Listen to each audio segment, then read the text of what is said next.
Hello everyone, my name is Sarah Kerr and I'm the current president of the Pagan Federation. I took up the president's seat in 2020 and over the last 4 years I've had the pleasure of getting to know our history quite well. Today it's my honour to share that with you. The seeds were planted for the Pagan Federation we all know today back in 1968 when a small newsletter called The Wiccan was started by our founder, John Score. It opened with the words, "The editor believes that the old religion should become once more effective in public life to the latter's considerable betterment by application of those concepts which originally guided our peoples of the Western world." At the time of the Wiccans' establishment, other pagan organisations had begun to emerge across the world. One such organisation, called the Pagan Movement, was about to be set up in the UK by a United States Air Force warrant officer called Joe Wilson. This caused John particular concern at the time and undoubtedly caused him to act to set up the PF when he did. Joe Wilson was known to be a spy and John was concerned that if the US intelligence service or what have you had secured a list of practicing pagans in the UK, the British Home Office would have been very slow not to have received a copy.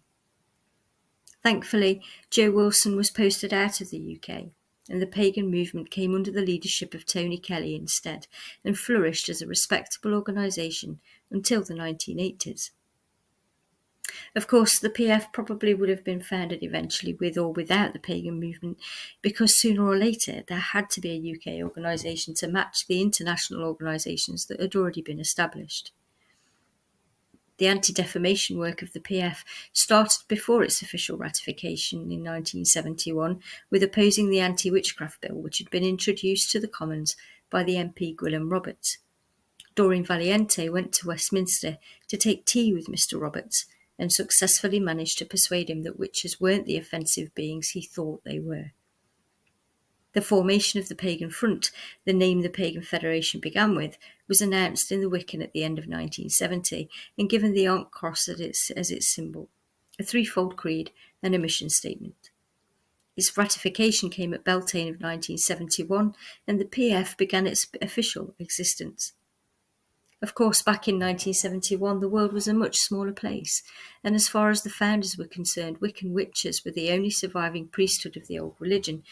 So the creed became the pagan ethic, do what you will so long as it harm no one.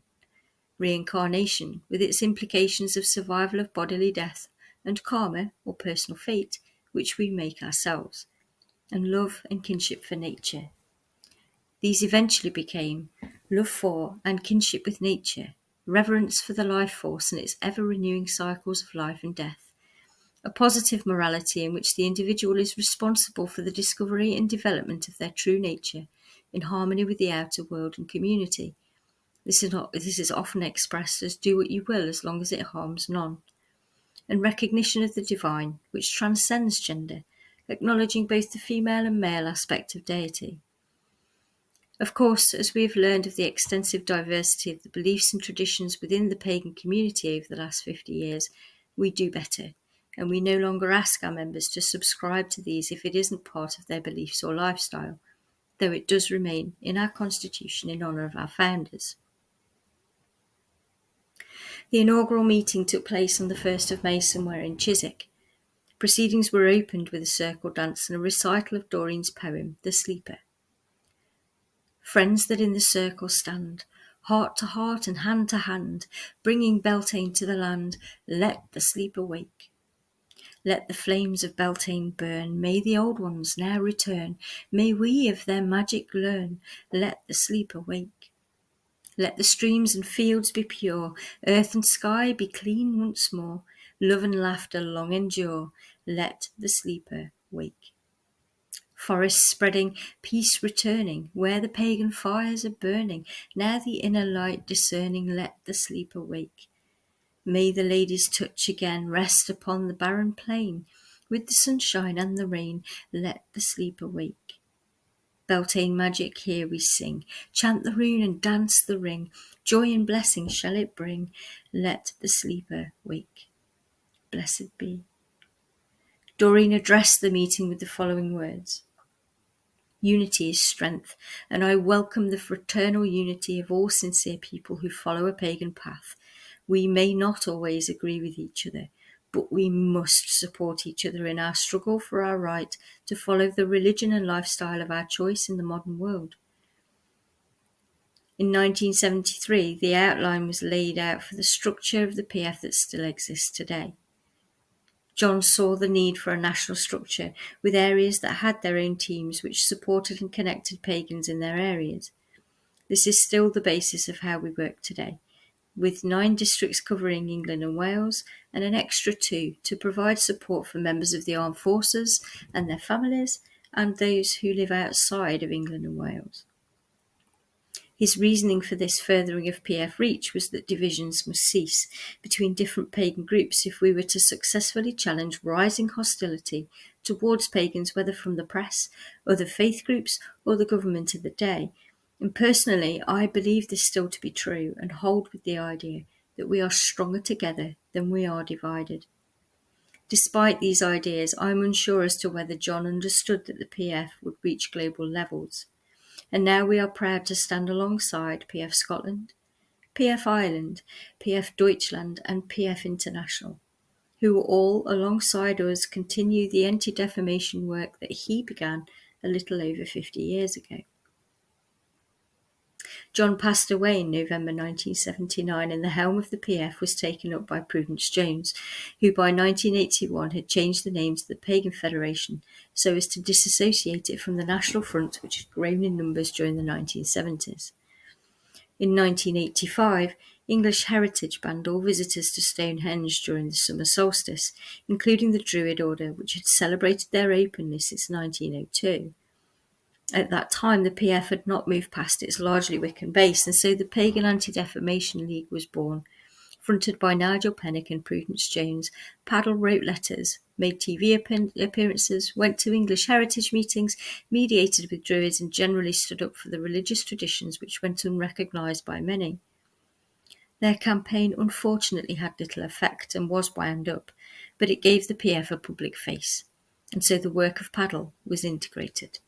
This enabled the PF to be reformulated and embrace a new way of working that went far beyond Wicca.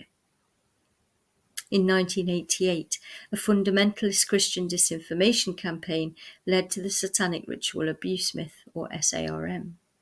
This made life dangerous for witches and everyone else on a non-establishment spiritual path. Conservative MP Geoffrey Dickens, briefed by the fundamentalist Reach Out Trust, proposed reintroducing the Witchcraft Act on the grounds that witches abuse children. This led to the formation of the PF Committee, who alongside other pagan and occult organisations spent much of their time over the next 3 years working to aid the people whose lives were affected and thrown into disarray by unwarranted attention from the police and social services. And finally, in 1991, the PF assisted some falsely accused parents on Orkney with evidence that actual events such as this are a recurrent happening during human history. They in turn found sociologists and forensic experts to assist with their case, and that led to a gradual change in public opinion. Prudence stepped down as president in 1991 and handed over the chair to Ellen Williams, who was ably assisted by Vivian and Chris Crowley as secretary and treasurer, and was later joined by Lulu Taylor and Tony Meadows. The PF Council was set up to ensure that experienced PF officers were brought into circulation for decision-making, and the structure of the PF that we all know today was almost complete.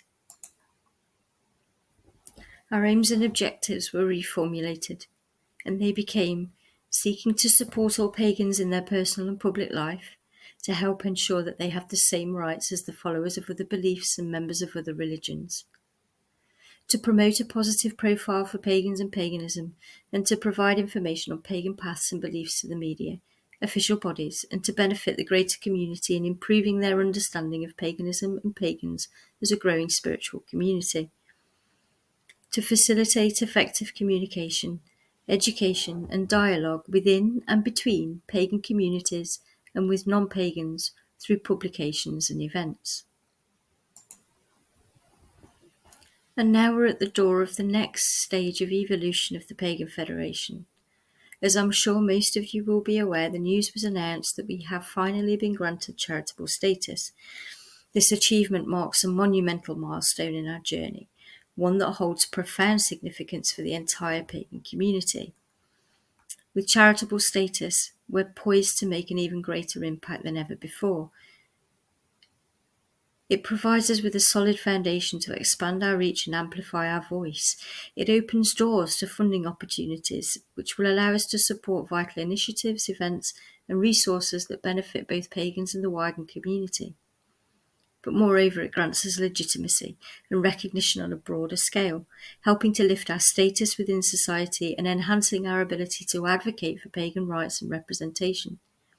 In a world where misconceptions and stereotypes often overshadow the truth about our beliefs, this legitimacy is invaluable. But perhaps most importantly, charitable status signals a significant step forward in our ongoing quest for acceptance and understanding. By achieving this milestone, we're not only affirming the validity of paganism as a legitimate faith, but also challenging outdated perceptions and encouraging a culture of respect and tolerance. To go along with our new status, we now have new aims. These are the promotion of equality and diversity for the public benefit by the elimination of discrimination against pagans on the grounds of beliefs which are recognised and protected in law and consistent with the Equality Act 2010. Advancing education of the public and raising awareness of the beliefs and practices of pagans, and cultivating a sentiment in favour of equality and diversity.